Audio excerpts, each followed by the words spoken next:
So, yun mga katusok, pakita ko sa inyo kung paano ko ito dinidesignan. So, yan. So, yun mga katusok, pakita ko sa inyo mga katusok kung paano ko ito dinidesignan. So, yan mga katusok. Ayan, so pakita ko sa inyo, ganitong style para siyang marble. So, tara.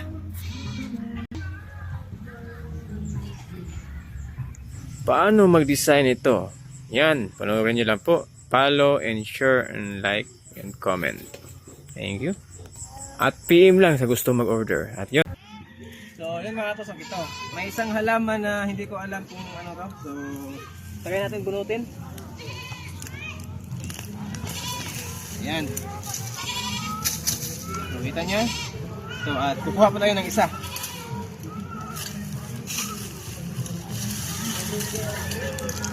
So, ayan. Kita nyo yan. So, tara.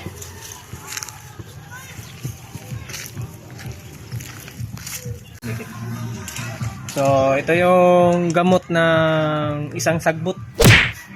So, panoorin nyo mga katusok ha. Ito yung nagbibigay ng ganda o design ng ating pana.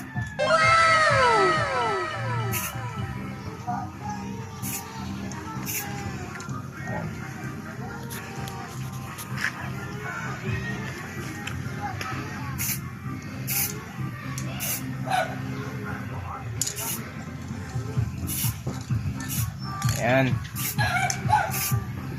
So, ayan. Pag ito ay may top coat na mga katusok ay sobrang ganda na to. Makintab at makinis. Ayan.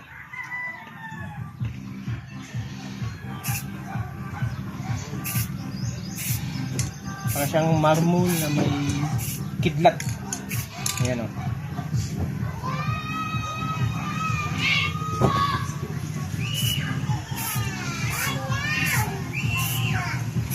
Ayan.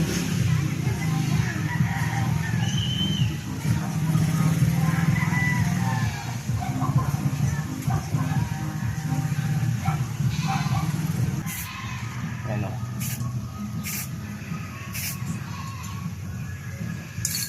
Yan.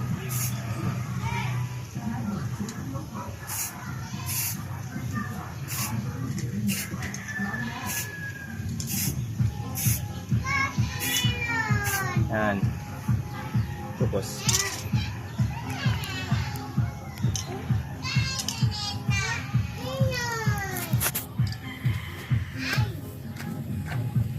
So ayan mga katusok, please paki-share na lang ng video para marami pang nakakaalam ng ating mga tutorial kung paano mag-design at kulay.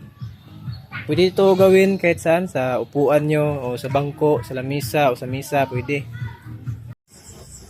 Yan po mga katusok ang ating gawang kulay. Yan po. Yan po, may camouflage. Yan. At gray. Ayan po lahat. Ayan po, shout out po sa lahat. PM lang po sa ating Facebook page, Bungo Ispergan, sa gusto po mag-inquire. Ayan po. Kasi mahirap po mag-reply dito sa comment. Sobrang dami.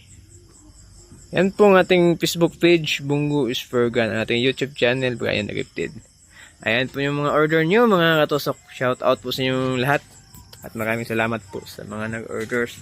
Yon, Brian the Gifted ang ating YouTube channel at Bungo Ispergan ang ating Facebook page. At maraming salamat po sa mga nag-follow at sa mga nag-share ng ating video. Yun po.